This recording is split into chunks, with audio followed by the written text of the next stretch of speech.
the Starcatcher, it is such a different type of show. It's not a traditional set where you have a living room with walls and doors and windows and then a sofa and a chair and a coffee table. We start on a dock in Portsmouth, England, and then we go to the deck of the Wasp, then we go to the deck of the Neverland, and then we go to various decks in between on both ships, and it constantly changes throughout the show.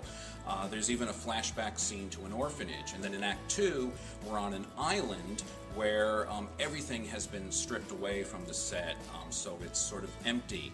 And conceptually, with the design, I wanted a sense for Act 1 of being crowded and kind of lost among everything, with all these objects that are on the set that never leave. They just constantly get moved around and rearranged into different positions. In Act 2, the island is bare for a different sense of isolation, in that Peter is lost and the boys are lost and everyone from the ships are lost, and there's nothing that looks familiar for them, and then various things are brought in as needed and then they go away again as well.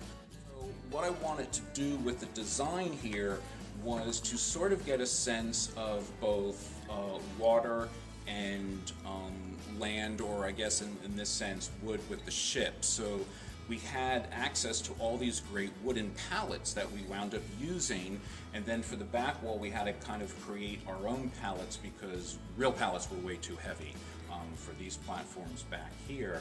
So you have this sense of wood for earth, you have the sense of blue for both sky and water, and then together they serve the purpose of giving us our Act 1 and our Act 2. Hi, I'm Janelle Berthet, along with Beth Duckelberger, who is designing the show for Peter and the Starcatcher for the Allenberry Playhouse. We're really excited about this show because it gives us something really interesting to think about. First of all, the characters wear their same clothes through the entire show, and then they have a lot of add-on pieces, which takes a lot of creativity in thinking about how we can change their characters just with a piece or two. So going from sailors to pirates, but then probably the most important and exciting part for us, because basically everything's a very neutral palette until it gets to the mermaids, and that's when we can bring out sparkle.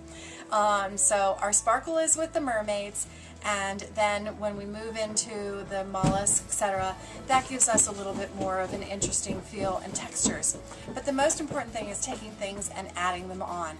I hope that you'll come and see the show. It's going to be a great deal of fun. Thanks so much. Goodbye.